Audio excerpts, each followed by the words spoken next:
And now, from beyond our dimension, this is the JeffMara podcast. Here's Jeff.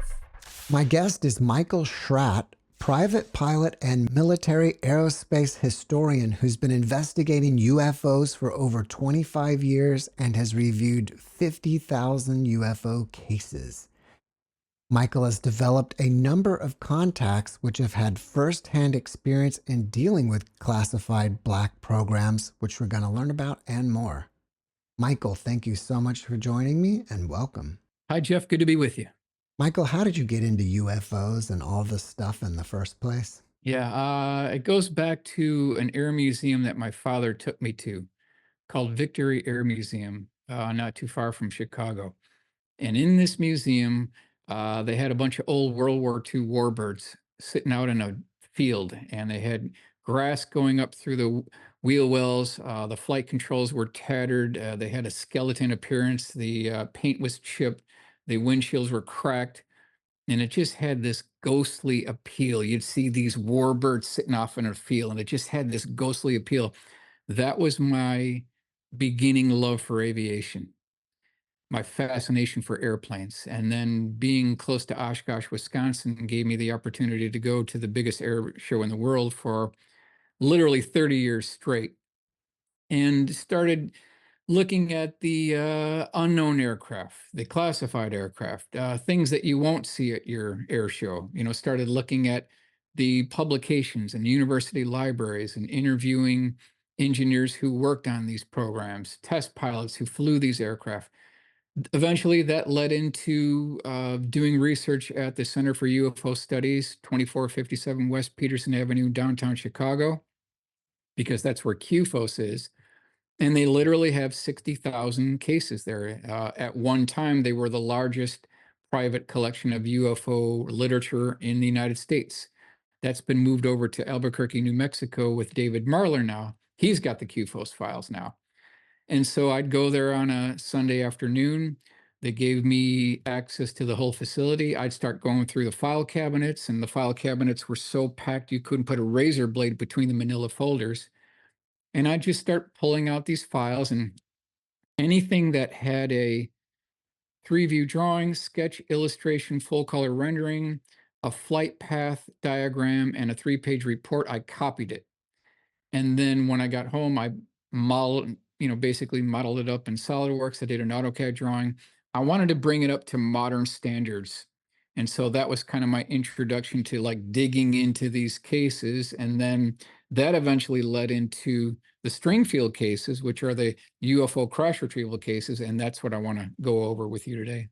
I'm just curious, since you've been involved in the UFO world for so many years, is it possible you've seen some sort of UFO, either like using night vision goggles or something? Well, I've been to Area 51 multiple times. Been there on a Wednesday night. I saw what I thought was a flare. I don't think it was a UFO. So to be honest with you, I have not seen a UFO. But I don't need to see it to know that it's real. I already been to the promised land. I know that it's real. So I don't need to be proven by a sighting. I mean, all you got to do is look at NICAP.org, go to the 1952 Chronos year section, and start going through all the military pilot reports. That's all you need. All right. Well, can you show us some of your cases? Sure, we can do that. All right. So the title of this lecture is Retrievals of the Third Kind: Cosmic Crashes, Corpses, and Cover-Ups. And this is an homage to Leonard Stringfield. And we'll go for maybe an hour. We'll cover as much as we can here.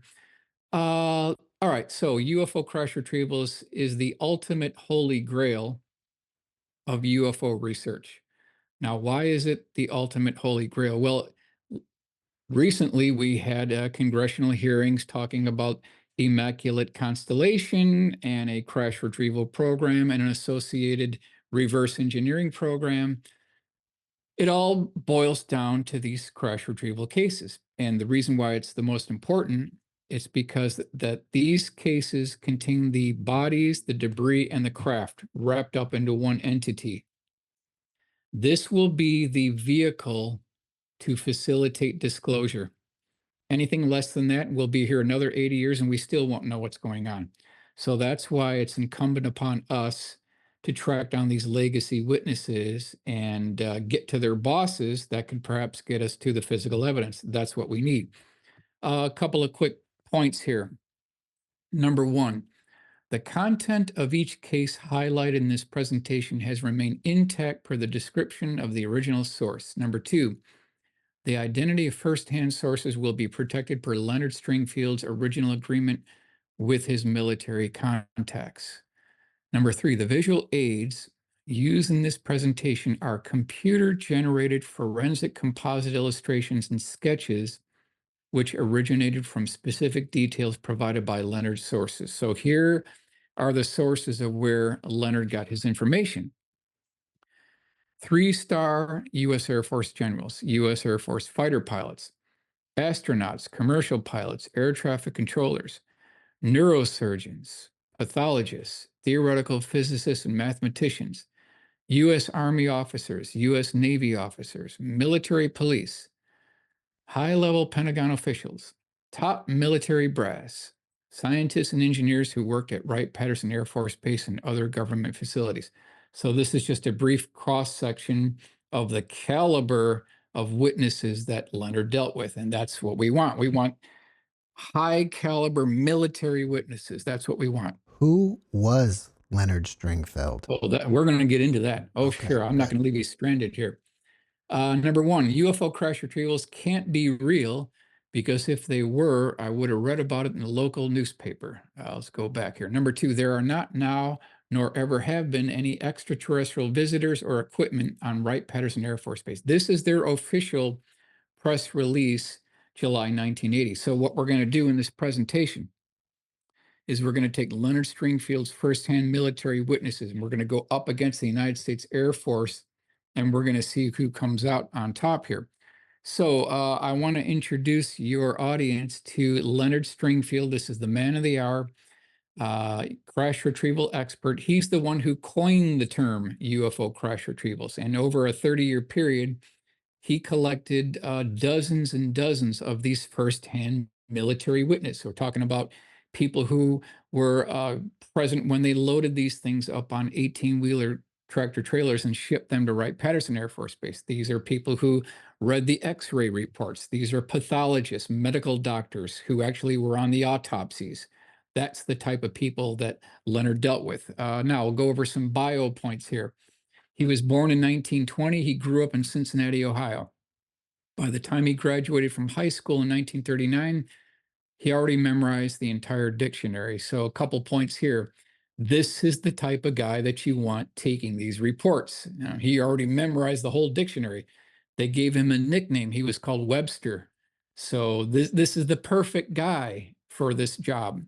He joined the military as soon as he heard about the attack on Pearl Harbor on December 7th, 1941. After the war, he was employed by a chemical company in Ohio. He retired after 30 years. He wrote 2 books, Inside Saucer Post 3-0 back in 1957, Situation Red, the UFO Siege back in 1977. Now, the next point is the one that we are interested in here. His lecture on UFO crash retrievals at the 1978 MUFON Symposium in Dayton, Ohio, caused an international sensation for a couple of reasons. Number one, it was really the first time that this whole concept of UFO crash retrievals made it on the public radar screen. Roswell was just coming online now, so this is all new virgin material here. And number two, the agreement that Leonard made with his firsthand military witnesses and sources was that he could preserve an important part of our national history by telling these accounts. However, the names had to be kept under wraps. And so there was a lot of pushback at this MUFON symposium. People got mad. They got upset that he wouldn't release the names. But Leonard was true to his word, to his final day, to his grave. He would not release the names of his witnesses. So at least we got their accounts. But he made this agreement and he stood steadfast with his witnesses. So there was some pushback. He died December 18th, 1994. Let's continue on here. All right, Cincinnati Enquirer, July 19th, 1993. Author continues quest for truth about UFOs. And what I have collected has staggering implications for mankind. This would be the biggest thing since Christ, really. Yeah, it would be. If even one of these cases is true, it's a huge event, right? All right, so Leonard maintained a collection of 22 bank boxes of original correspondence letters, drawings, audio tapes, and testimony from his sources. These witnesses should be located and their testimony should be presented before Congress. Yeah, that needs to happen now, because these sources are from the 40s, the 50s, the 60s. We're far beyond racing the Undertaker. This is the final, repeat, final curtain call on UFO crash retrievals. This is it. I mean, this is literally it. We just had congressional hearings 2 weeks ago. You can see we really didn't get anywhere. All we keep getting is they're kicking the can down the road, and we're not getting any bodies or debris or physical evidence. So that's why this information is important. Next. Everything that I'm going to be talking about tonight, comes from his book right here, UFO Crash Retrievals, The Complete Investigation Status Reports 1 through 7 by Leonard Stringfield. So if you want to follow along on this, if you have an interest in this subject, I highly recommend getting this book, because this is the source material of where all the cases that we're going to be talking about today. So it gives you all the intricate details of the bodies, where it was sent, how many bodies were recovered, how large was the craft, what did the interior look like. All of those details are in this book. So I want to give you the page number, the source material, so that people can verify this on their own. Next. Magic Eyes Only, Earth's Encounters with Extraterrestrial Technology by Ryan Wood. Now, this is something that he published. It's been 20 years now.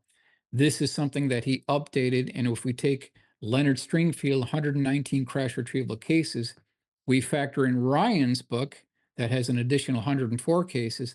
Now we've got some serious firepower here. So these are basically the two sources of where I'm getting the information. All right, now, before we proceed, I want to take everyone on a very quick trip to Vegas here. Okay, so we've got 119 cases in Leonard's book, and we're going to go to Vegas, and we're going to go to Caesar's Palace, and we're going to go to the roulette wheel that has 120 spaces, and we're going to put down 119 bets, and you can kind of see where this is going here. It's a mathematical certainty. We can't lose. We're going to win every single time. We can almost not lose. The odds are in our favor. All we need is one of these cases to be accurate, and the whole concept of UFO crash retrieval non-existence completely falls apart. Completely falls apart. So the odds are in our favor. Absolutely. Let's continue on here. Pencil drawings by Rudy Gardet. I want to give him credit for doing all of the great pencil sketches. And let's go ahead and get into this first case here. This is 1942 at an Army base north of Georgia that even Leonard didn't even know where it was. This is page 319 in the book. So if anyone wants to follow along, we will, you can just follow along on page 319. Now, this thing was about 15 feet in diameter, 10 feet high, and it had 3 levels. Upper level had a basically a display panel with buttons and switches and what looked like a small display panel. Level 2 had what looked like 4 bar stools that were in back of a wraparound window. Level 3 had what looked like an entryway hatch. Now, written on the bottom circumference of the craft itself was what looked like hieroglyphic type lettering written on the outer circumference. Now, there were 4 crew members taken alive, and they were 5 feet tall, 90 pounds, large black eyes, milky white skin. Let's go to the next slide. This gives you the blow up of what these hieroglyphic type letters mean. Now, if we think about what's going on here, we've got multiple cases of these writings on the inside wall of the craft, on the inside dome, along the outer circumference. There has to be a transnational team of linguistic experts and engineers who are trying to decipher what all this symbols mean. There has to be a group doing this. Let's go to the next slide. This gives you kind of a full color rendering of what this thing may have looked like. Now, off to the left of the craft itself, you can see that there was a hull breach. So when this thing came down, it actually ripped a side hull breach on the side of the craft. This was mentioned in the 3-page report from the Stringfield witness. Let's continue on here. Wright Field, Dayton, Ohio, 1946.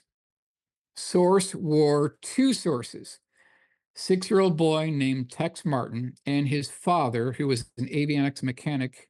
So we don't have to rely on the testimony of a 6-year-old boy. His father was there too. So again, this is Wright Field, Dayton, Ohio, 1946.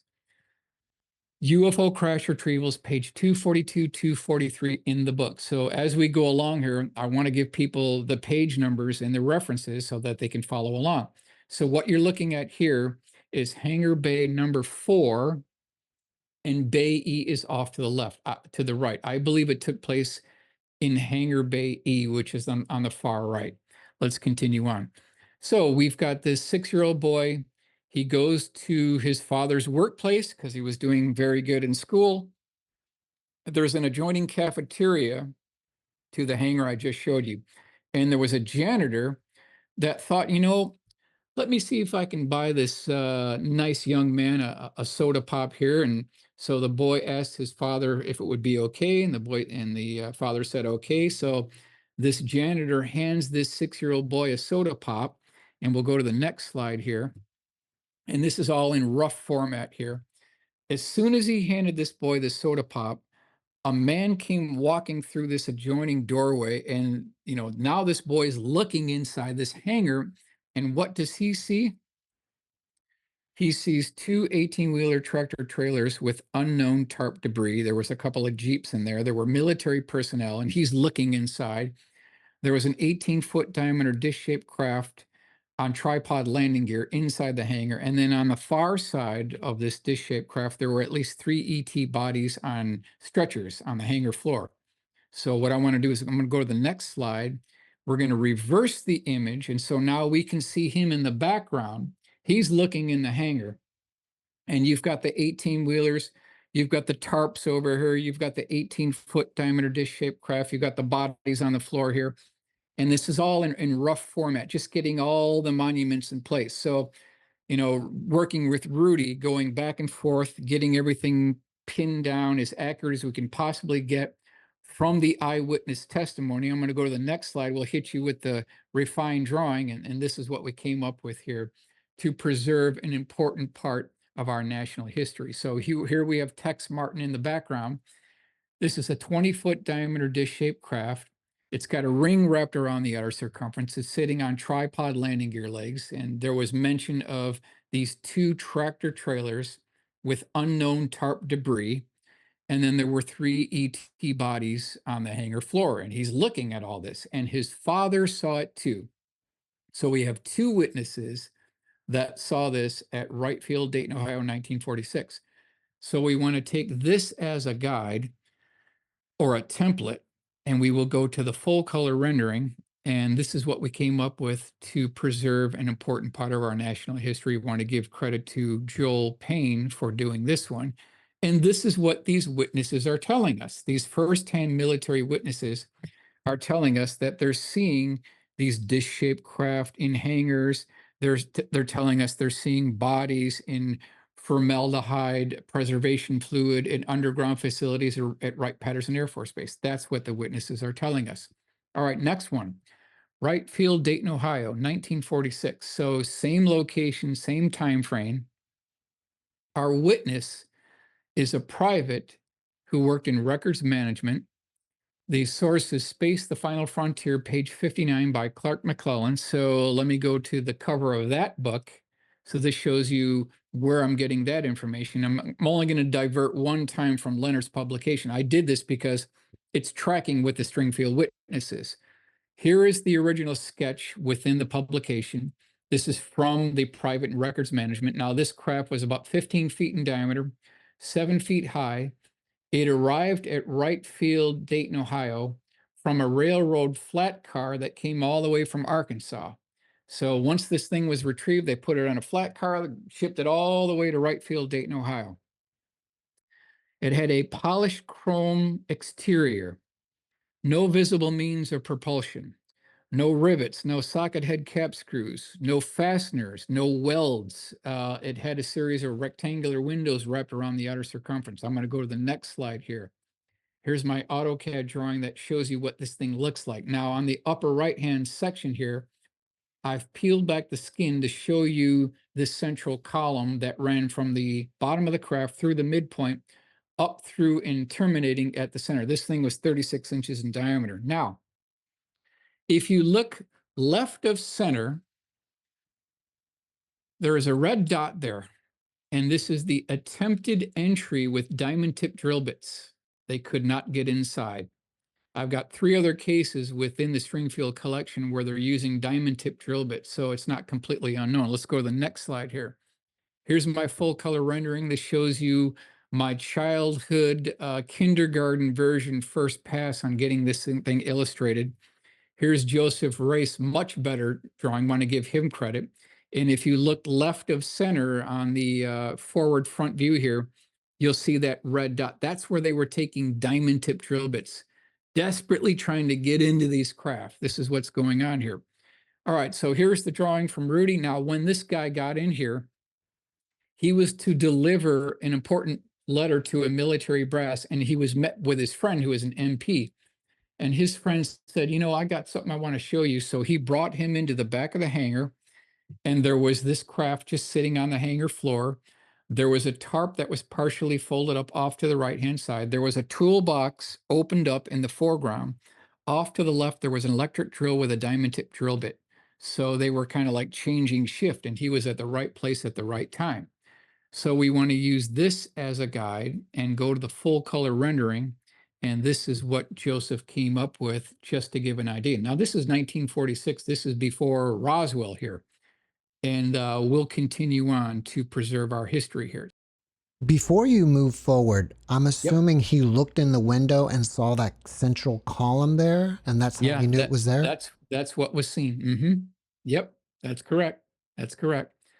So who would have a need to know in the 46-47 timeframe? I want to bring everyone's attention to this letter from General Nathan Twining to Air Force Brigadier General George Shulgin, September 23rd, 1947. Here he says, quote, "The phenomenon reported is something real and not visionary or fictitious." Later on in this document, it talks about the form, fit, and function of these vehicles, the flight path of these vehicles.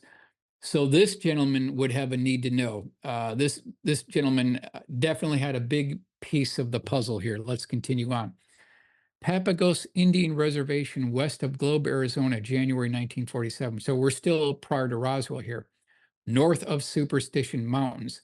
Our witness served in the U.S. Navy during World War II. This is page 93, case A10 in Leonard's book. So again, if anyone wants to follow along, page 93 in the book. Here's Rudy's drawing. So you've got 2 military personnel. They're near the Superstition Mountains. They're going in a Jeep down this unimproved road.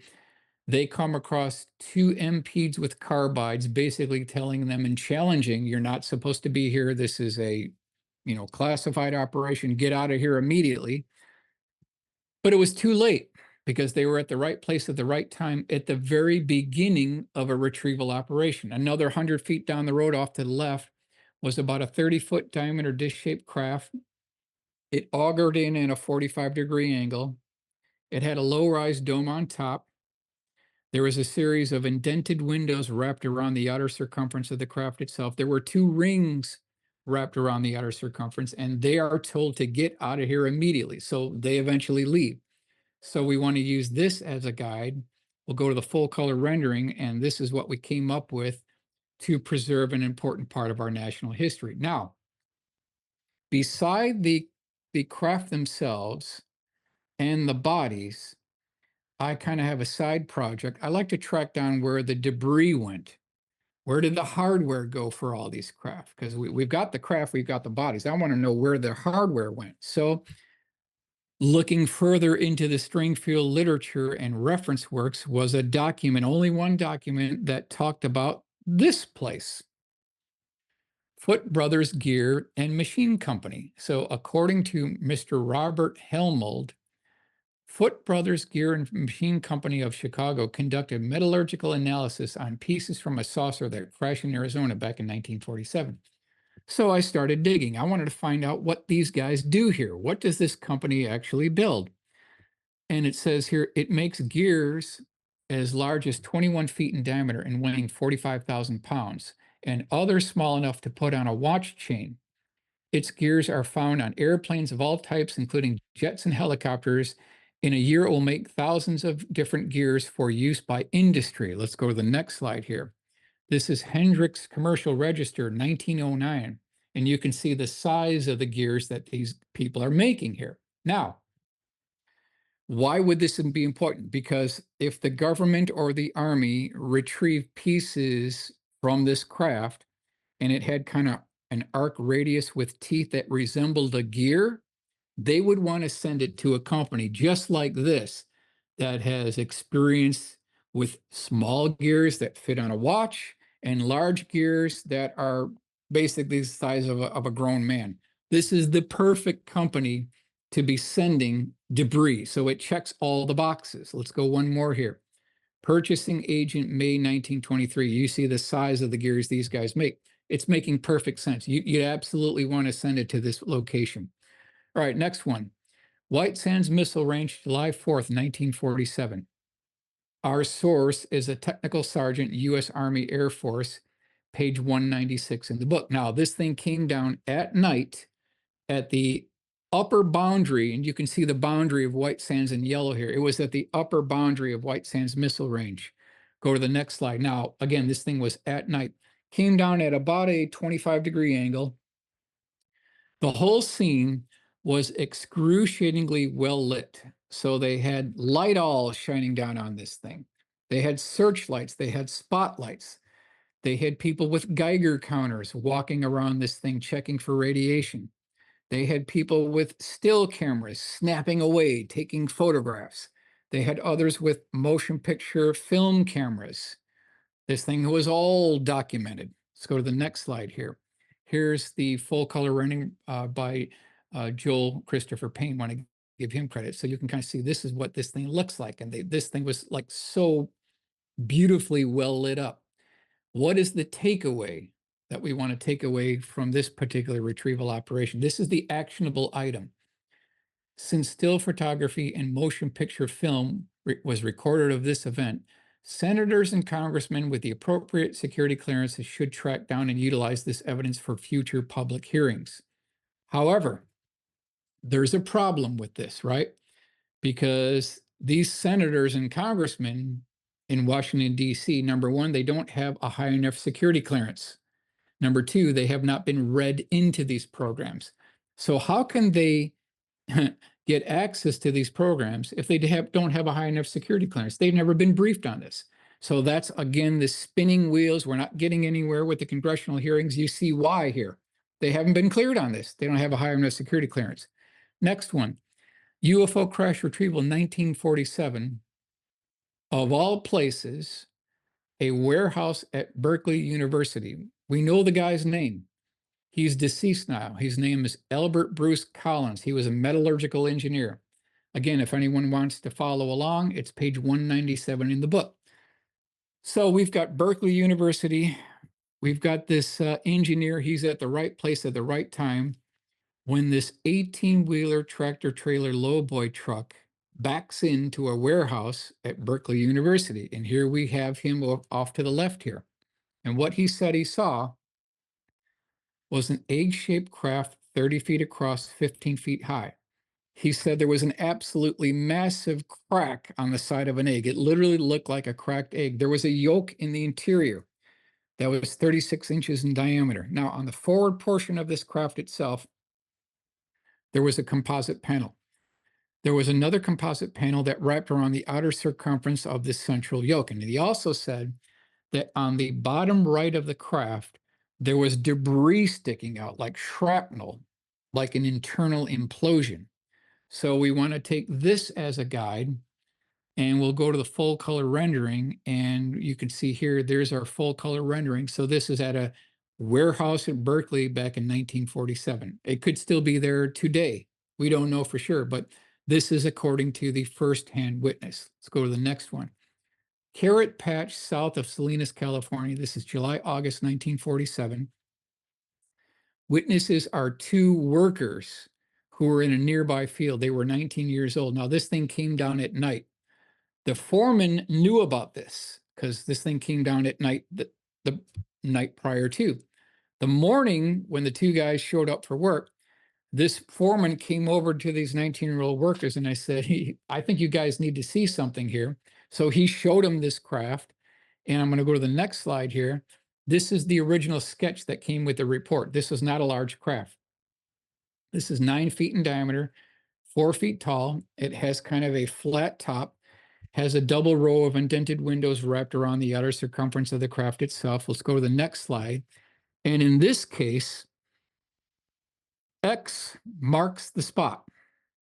We know where this thing came down. If we could go back to the time frame many years ago, I could probably take you within plus or minus 300 feet where this thing actually came down. We'll go to the next slide here. Again, 9 feet in diameter, 4 feet tall, not a large craft, flat top, double row of indented windows. Let's go to the next slide here. Here was the very first pass SolidWorks rendering could kind of give an idea of what this craft actually looks like. Let's go to the next one. Here's Rudy's drawing. Now, when these two boys walked over to this thing, one of them got up enough confidence to kick the side of it with his boot. He made contact with this thing. Within about 5 minutes, there was a convoy of military vehicles that showed up. So you had a couple of Jeeps. There was a 6x6 covered troop transport towing a trailer. The military personnel ordered these 19-year-old workers to get out of this area, but they did see them manhandle this thing up, put this on the trailer, cover it with a tarp and then ropes, and then move this thing out of here. They saw the retrieval operation. So we'll use Rudy's drawing as a guide, and we'll go to the full color rendering. And this is what we came up with the Salinas, California UFO crash retrieval operation. And then as we go through these cases, the body count goes up, the craft count goes up, and they're storing these things at these different locations. Let's continue on. That brings us to Danny Sheehan. People who are familiar with this line of research are familiar with Danny. For those who aren't, he obtained degrees from Harvard University and Harvard Law School. He's a large advocate for UFO disclosure and transparency. Next slide. In 1977, he was given a special security clearance to investigate classified files at the Library of Congress. So let's continue on here. These were the classified files specifically associated with Project Blue Book. These files are not, repeat, not to be confused with the unclassified Project Blue Book records, which have long since been declassified and sent to the National Archives in Washington, D.C. The photos were accessed by Danny Sheehan at the Madison Building basement during January of 1977 under the direction of the Congressional Science and Technology Committee and Marcia Smith at the Congressional Research Service. So I just want to provide everyone of how he got access to this material. Let's go on here. So where are the classified Project Blue Book files now? This is what we want to investigate. Here is the James Madison Memorial Building. This is where all this went down back in January 1977. And here you see a top view looking down. Off to the upper left, you've got the United States Capitol. Over to the right, you've got the Library of Congress. Below that, you've got the James Madison Memorial Building. So this just gives us our site picture of how we can identify what building this actually took place in. Okay, so he's told to go down into this elevator. He goes down to the basement. So I've got this basement cutaway drawing here. He goes down this long corridor. He's checked by guards. They check his ID. Yes, it's Danny. They let him into this kind of a medium-sized building. This room assigned within the James Madison Memorial Building. And when he gets inside, he sees kind of a mobile dolly with records sitting on it. There's some microfilm reels. And so we've got a microfilm here up on the picture. And then off to the left, there was this microfilm reader. So that's kind of our sight picture. So it kind of dawns on him that, I don't have a lot of time here. I may only have an hour to look through the files. And so it dawned on him that I better start looking through these microfilm reels. So he pulls out one of these microfilm reels. He threads it through the reader. There's a pickup reel, and he's scanning through the documents. And he comes across something absolutely amazing. There are 3 photographs of a UFO crash retrieval operation, and he's absolutely shocked at what he's seeing. So what he ends up doing is he brings out his legal pad and he starts paging through all the blank pages until he gets to that cardboard backing. He lays the cardboard backing onto the microfilm reel projection screen. He overlays the projection onto the back of the cardboard backing, and he starts tracing what this crash retrieval scene actually looks like. Now, there were 4 men.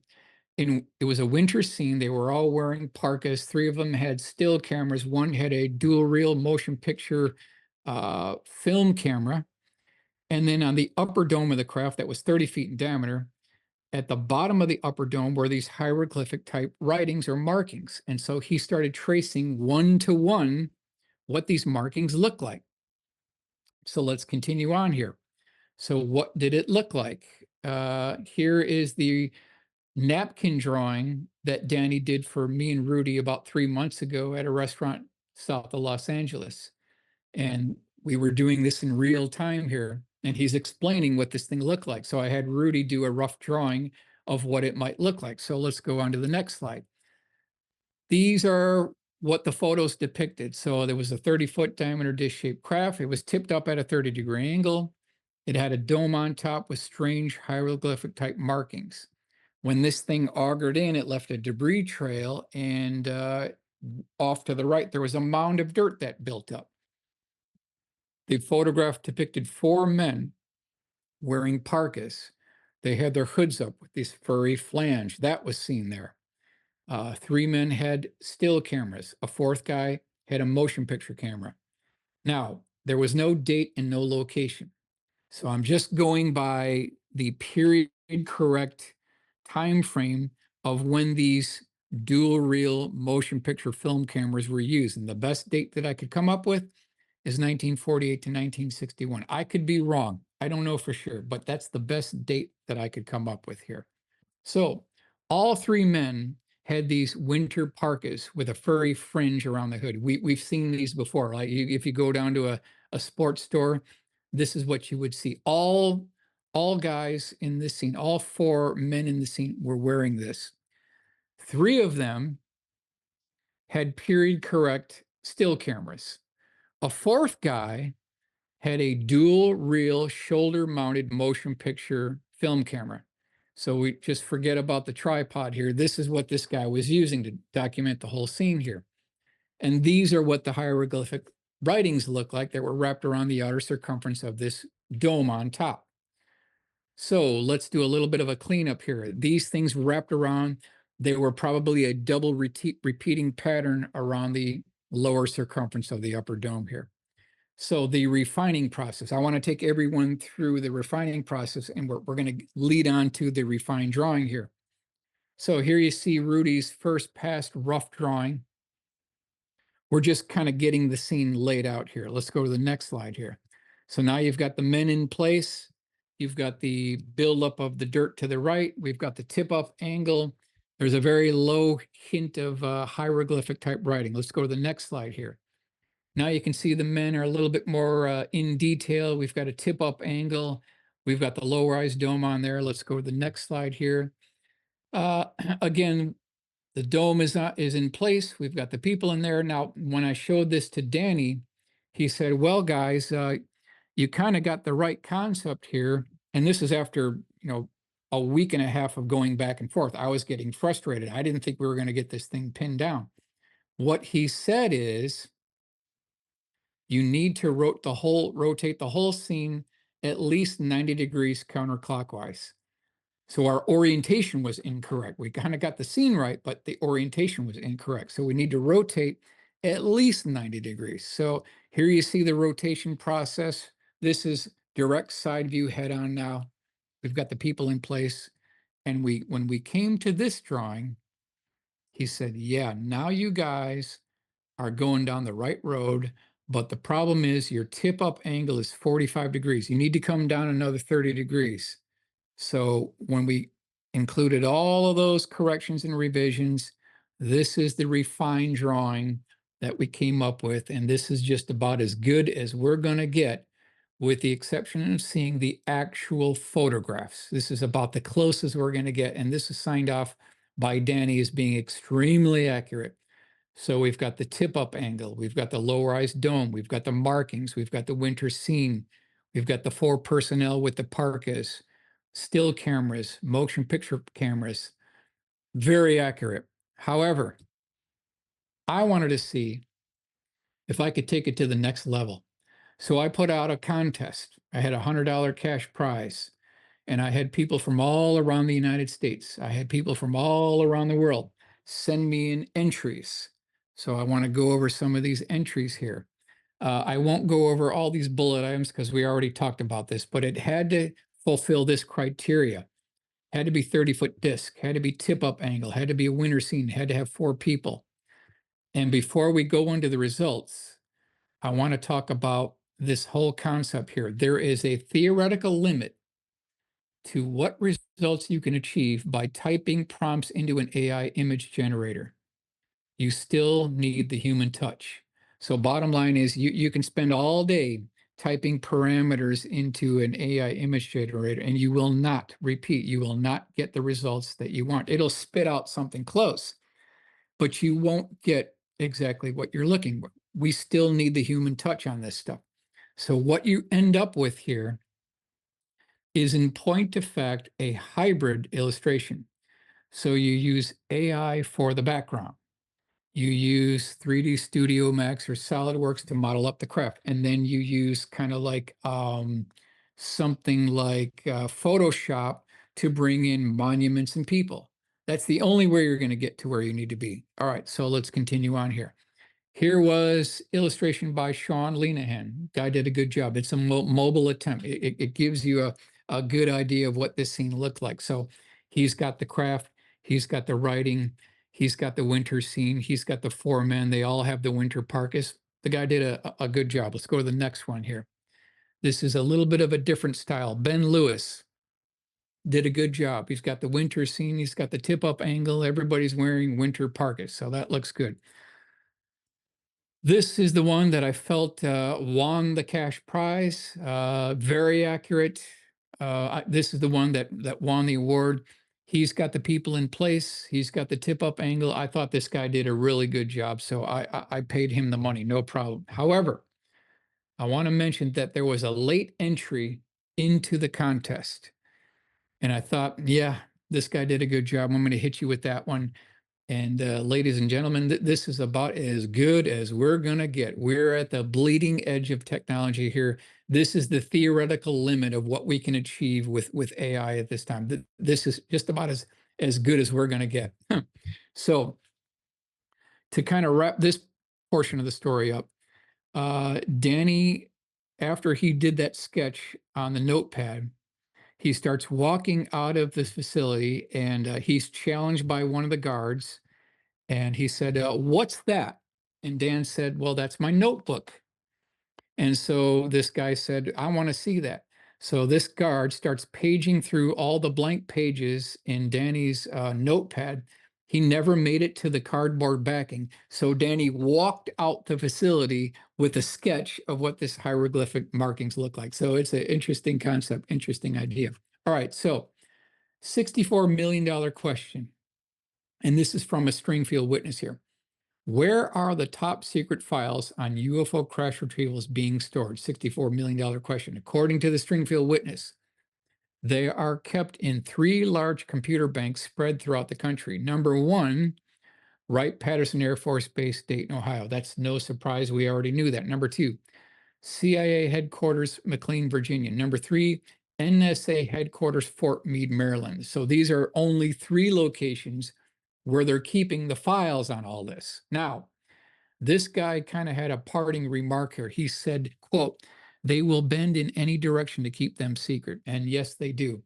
When you talk about UFO crash retrievals, you're talking about a subject that is classified higher than the atomic bomb during World War II. You're dealing with the varsity team here. These guys play for keeps. They don't play around. All right, next one. Location of where ET bodies and craft are being stored. So we already talked about the files. What about the hardware? What about the bodies? What about the craft? Only 3 locations. I mean, they diversify their portfolio. We've got multiple locations around the country here. 1 location, CIA headquarters, McLean, Virginia. Number 2, MacDill Air Force Base, Tampa, Florida. Number 3, Seymour Johnson Air Force Base, Goldsboro, North Carolina. So these are just 3 locations.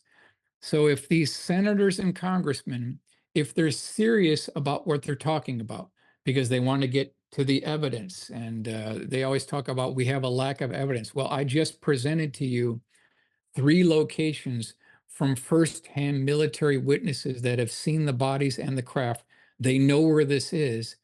We need to have some kind of subpoena power. We need to have some bill that goes through Congress that actually has teeth to it, where we can have these congressmen and senators go to these facilities and get access to the bodies and the craft.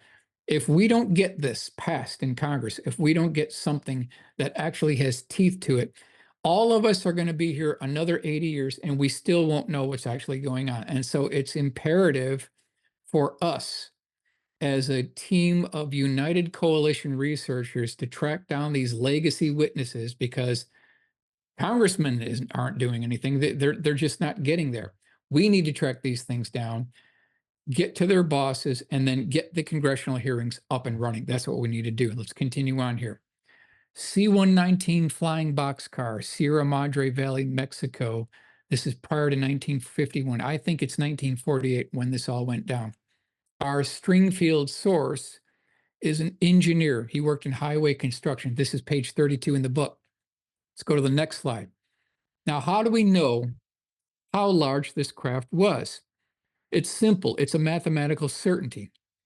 All you got to do is take a tape measure and measure the interior wall thickness of the cargo bay on a C-119 flying boxcar. It's 9 feet 10 inches across. So by definition and by default, our craft cannot be any larger than 9 feet across. We have to have 5 inches of clearance on either side. That's where we come up with a 9-foot craft. Now, according to the witness, he assisted the U.S. military as they were kind of hoisting these things up on an inclined plane ramp into the back cargo bay of the C-119. So here you've got Rudy's drawing with the clamshell bay doors opened up, and they're loading this thing in here. Let's go to the next slide here. Here's Joseph's full color rendering that shows you what the scenes look like. And you can see the bodies in the foreground here. I'm going to do a blow up that shows you what the craft looks like. And here you see them loading the craft into the clamshell bay doors of the C-119.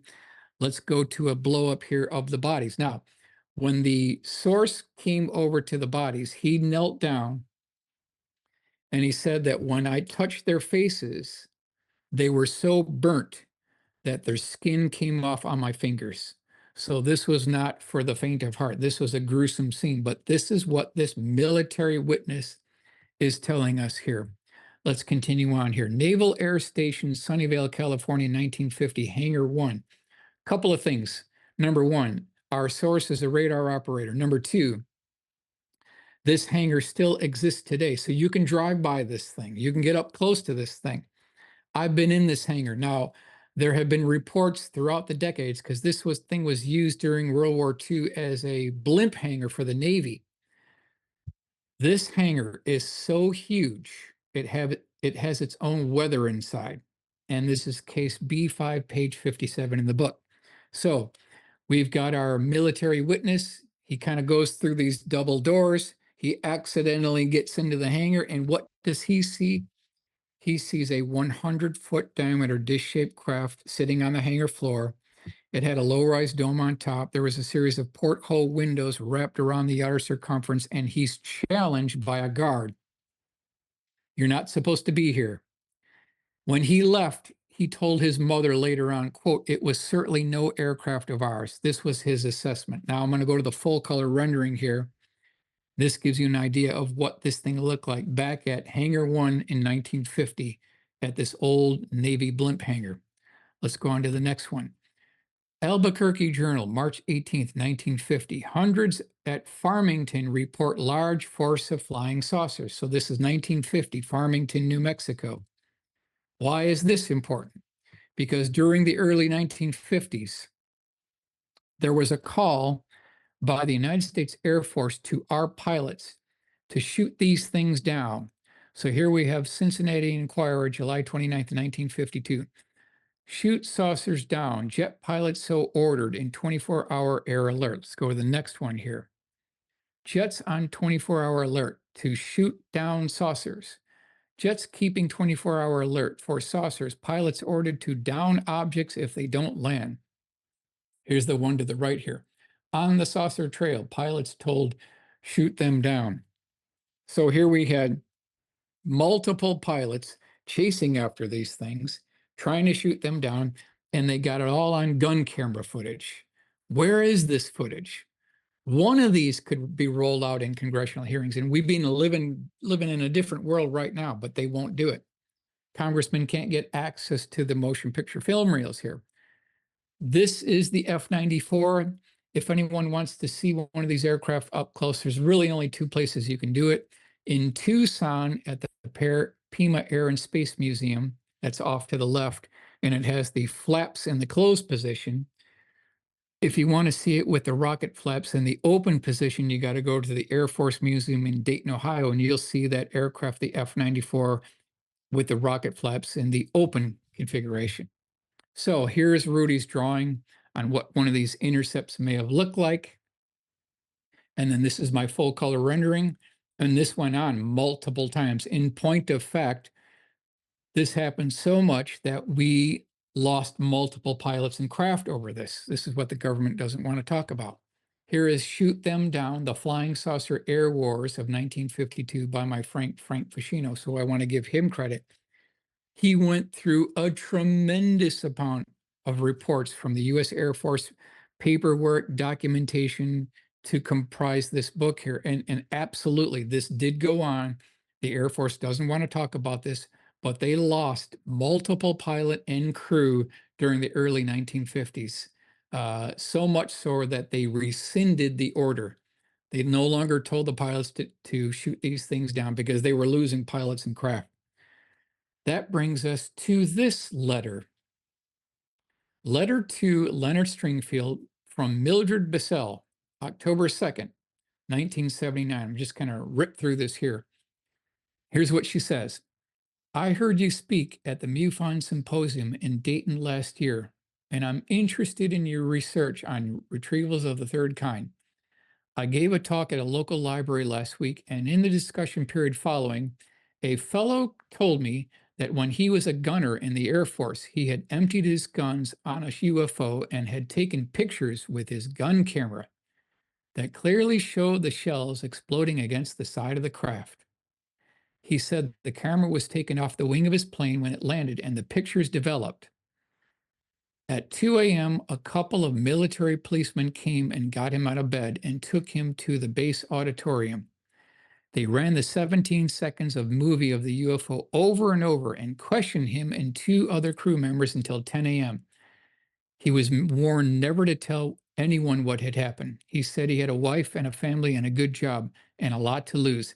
He seemed afraid of the CIA and wouldn't even give me his name. So here we've got this report from a pilot. Essentially, they emptied an entire magazines of shells on this thing. They got it all on motion picture film reel. And this was put into a probably classified warehouse, and they probably got thousands of these things. So this is a very good, interesting report here. And I think we've got time for one more here. Classified Materials Library at an unknown U.S. Air Force base. Our source is a former military officer, and this is page 212, 213 in Leonard's book. So this guy had the appropriate security clearance to have access to these files. So he opened up one of these file drawers. He looked through these manila folders, pulled out one of these manila folders, and there was a report on UFO crash retrievals, and there was an 8x10 glossy black and white photograph of something that came down in Farmington prior to 1950 that was 36 inches in diameter, and it had a pencil-sized hole in one of these porthole windows wrapped around the outer circumference of a low-rise dome. Here was my cheesy attempt to colorize this thing. I'm not completely satisfied with it, but just kind of gives you an idea here. So what did this gentleman say here? Well, we'll go through the bullet items. Military officer had the correct security clearance, which gave him access to a classified materials library. Number two, report seen by witness made reference to crashes and that bodies were recovered. Number three, in addition, diamond tip drill bits and acetylene torches were used to gain access to the interior. So this is the second time we've heard this now. Number four, eventually technicians were able to gain access to the interior of the craft by way of a small entry.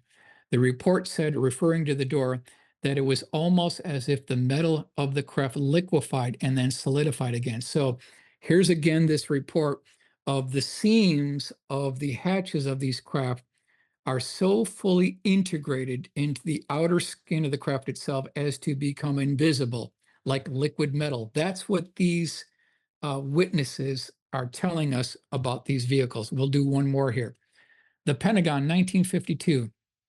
This is an office worker. Page 152, case one in Leonard's book. So we've got this office worker. She goes down to what we believe is the basement. She kind of goes through these double doors that are off limits. And what does she see? She sees inside this dark, dingy room that has some cardboard boxes off to the right. She sees a pickled alien in a large glass jar, and she can't believe what she's seeing. She's shocked about this. Within 10 seconds, she feels the hand of an MP on her shoulder, on her arm, immediately telling her to get out of this area. But she did see what appeared to be this pickled ET in a large glass jar. So let's go to the full color rendering here. And this is what I came up with. Now, question is there in point of fact a basement in the Pentagon where they could be storing this kind of material? So of course I started digging. I came across this newspaper article. Peninsula Times Tribune, March 25th, 1989. Cheney, Dick Cheney, the new defense chief, gets lost in the Pentagon basement. So yes, there is a basement at the Pentagon. So conceivably, they could have stored something like that there. In a nutshell, Dick Cheney was at a meeting, probably third floor Pentagon, and the meeting was over. He goes into the elevator. He punches probably the wrong floor, thinking he was going to get to his car. And when the door opened up, it was the basement, and he got lost in the Pentagon basement. So yes, there is a basement at the Pentagon. So what I want to do in this presentation is give people just kind of a brief overview of these crash retrieval cases.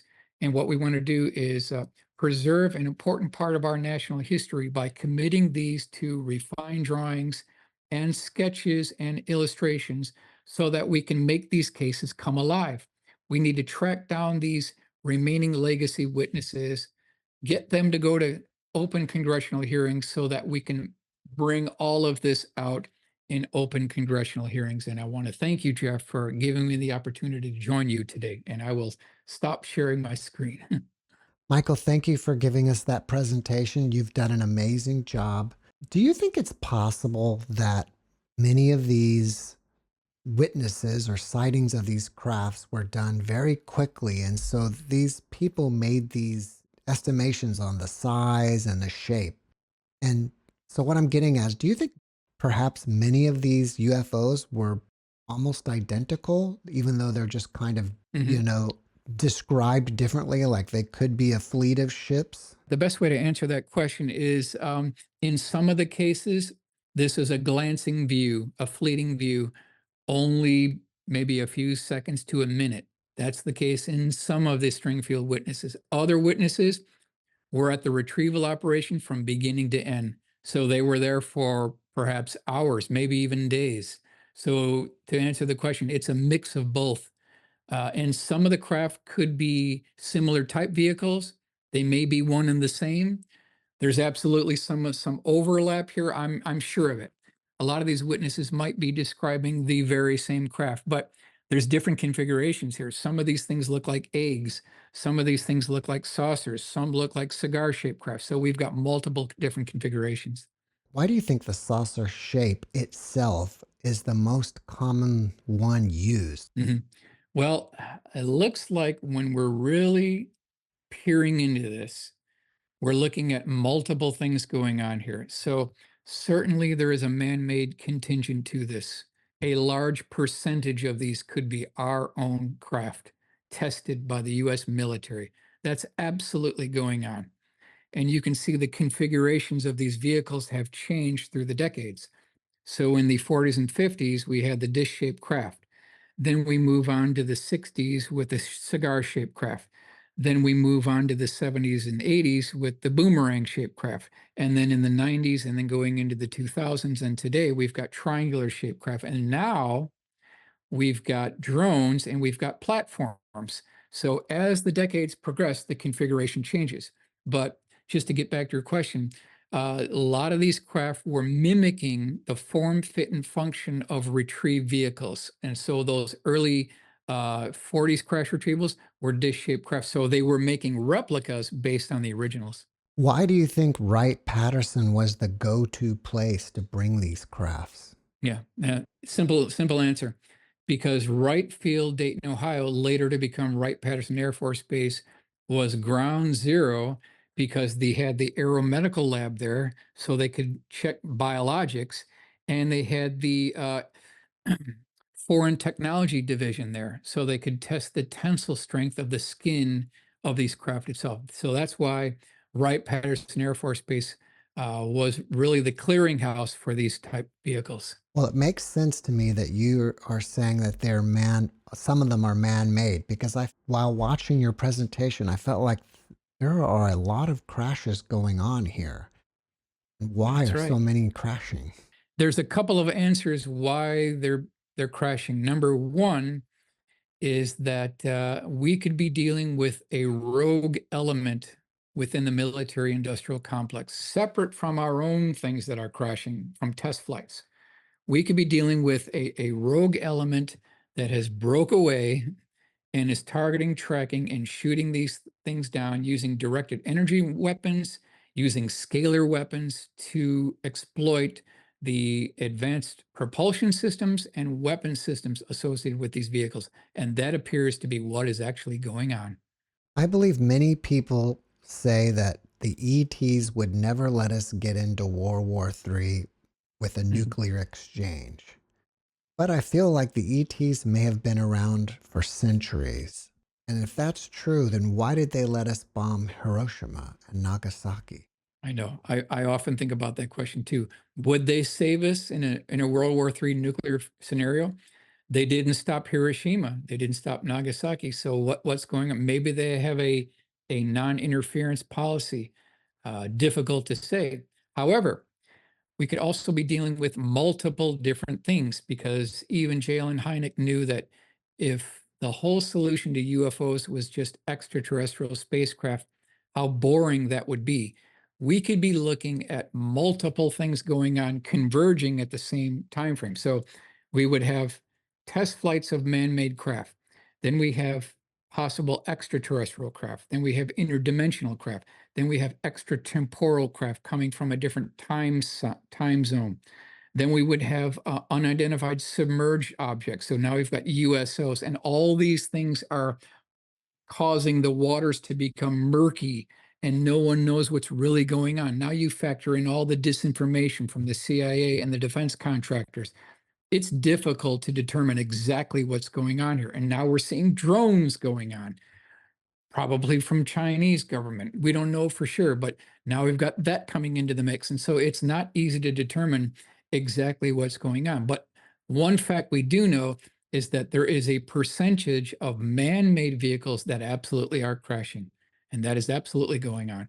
I've never had him as a guest, and if his story is true, I would think Bob Lazar is the greatest witness of them all. What do you think of his story?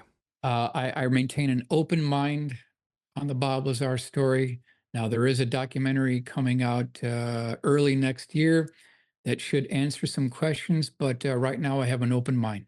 If they have all this tech that they've gathered, I feel like it would be more profitable to be selling this tech on the open market versus just keeping it all to themselves. Yeah, I agree with you. However, it is still profitable for the defense contractors to continue upgrading F-16s, upgrading F-15s, making your F-22s. It's still profitable for them to do that. I mean, they're doing just fine. Why would they want to bring in a technology that does away with the utilities? Okay, so now you're talking about a multi-trillion-dollar industry going bankrupt overnight because you don't need internal combustion engines anymore. You don't need coal fire plants anymore. You don't need solar power anymore. You don't need nuclear power anymore. You don't need wind farms. So you're talking about dooming and putting out of business the multi-trillion-dollar industry. That's one. Number two is it would make all the other aircraft obsolete. You wouldn't need F-15s anymore. You wouldn't need F-22s anymore. If you can fly a craft that negates gravity and leaves on a spark, like a spark on a grinding wheel, and can be anywhere in the world in a matter of seconds, you wouldn't need fleets of tankers and C-5 Galaxies to transport helicopters. All of that would be completely obsolete. So the defense contractors just keep cashing in on this obsolete technology. Is it true that they've figured out how to fly faster than the speed of sound without creating a sonic boom? The answer to that question is an absolute yes. I've got documents from Northrop Corporation that talk about how you can massage the air molecules in front of the shockwave of an aircraft, essentially softening and eliminating the sonic boom footprint. So that was done in the early 1960s. It's a done deal. Yes. Do you think that the other countries, especially Russia and China, also have crashed vehicles that they've retrieved? I believe that there is a transnational team working on this. However, I don't think they're as advanced as we are in the US, only for the point that we don't have a problem spending billions and trillions on this type program. Again, this particular subject was classified higher than the atomic bomb during World War II.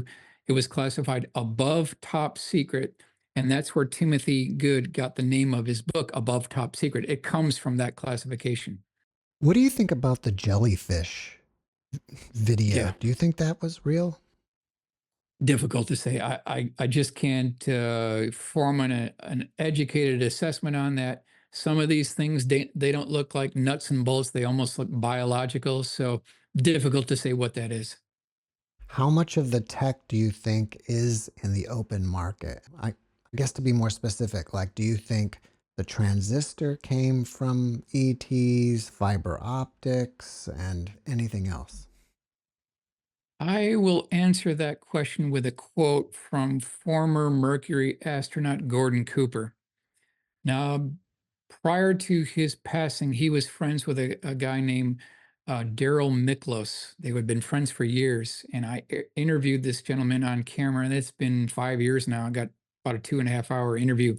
Well, they were very good friends, and Gordon Cooper told Daryl Miklos all of the interworkings of what he thought about UFOs, and basically he said that we are, quote, 100 years behind where we should be right now. So I don't think the technology has trickled down to the common person. It obviously has not, because we still have electrical power lines, we have coal fire plants, we're still shipping things with container tankers that take months to get here. We're still pounding nails into boards to build square houses. So I don't think the technology has even breached us yet. He said, quote, we are 100 years behind where we should be right now, directly from Gordon Cooper. I think that the ETs themselves could give us complete open full disclosure if they wanted to. And so what do you think their role is in all this? Yeah, they could, right? Why not land on the White House lawn and reveal yourself, right? Well, maybe one reason is we'd shoot them down first and ask questions later. That might be one thing. And just getting back to your other question, I don't think we have seen even 1% of what's going on. It must be absolutely amazing and indistinguishable from magic of what they've been able to do. Absolutely. So do you think they're further ahead than 100 years of the technology they have Yeah. than the rest of us? Yeah. Well, my good friend Jim Goodall, he interviewed the former head of Lockheed Skunk Works. And this gentleman told Jim Goodall that we have things in the Nevada desert that are 50 years beyond what you can comprehend. If you've seen it on Star Wars or Star Trek, we've been there, done that, or decided it wasn't worth the effort. And that's coming from a firsthand, credible source of the Skunk Works. So it's anyone's guess what that means. 50 years behind what you could even comprehend. Yeah, we've done it. We've done it. Wow. I've had some guests that have claimed to be part of the secret space program and been out, around the galaxy. I guess it is possible from what you're saying. I believe it's possible. Yes. And when you throw billions of classified funding with no congressional oversight, no public scrutiny, and you have a blank check and you don't have people breathing down your throat, you're free to do whatever you want. In the Reagan administration, if you were a defense contractor and you came up with a new aircraft design that you wanted funded, you got a blank check. And if that program crashed or was a failure, it was swept under the carpet and it was born black, died black, and we'll never hear anything about it. Michael, after watching this video today, people may want to reach out to you and ask you questions. Are you open to that? Absolutely. Absolutely. What's the best way to contact you? I'm on Facebook. I have a YouTube channel. It's just my name, Michael Schratt. Basically everything we've talked about here. I'm all about openness, transparency. I have a book called Dark Files, A Pictorial History of Lost, Forgotten, and Obscure UFO Encounters. It's on Amazon. And I want to get to the bottom of this just like everybody else. I'm a concerned taxpayer, as we all should be. I am disappointed with the recent congressional hearings. It didn't go anywhere. We didn't see anything. Nothing was really revealed. There was no physical evidence. There was no hardware. There was no craft, and there was no bodies. So you can see it's practically useless. They're just going to keep on kicking this can down the road. And if we don't make a management decision and take the bull by the horns, we'll all be here another 20, 30, 40 years, and we still won't know what's going on. It's up to us at this point. It is really up to us. What kind of content are you producing on your YouTube channel? I'm continuing to research the crash retrieval cases and commit every single mission critical Leonard Stringfield case to a refined drawing and a detailed full color rendering. That is my crusade, to preserve an important part of our national history. Michael, before we wrap it up, can you Yep. leave us with one last positive message? Yeah. The last positive is that there is no expiration date on these secrets. We will get to the bottom of this one way or the other. The truth will prevail. Light will pierce through the darkness, and we will land this plane and end the cosmic Watergate. Michael, thank you for your message, and thank you for being my guest. Great. Great to be with you. Thanks for watching the JeffMara podcast. I really appreciate you. Another way to show support is through YouTube memberships. And if you do, there are loyalty badges and other perks depending on your level of membership. All you need to do is click the join button underneath the video to find out more. Thank you for your support.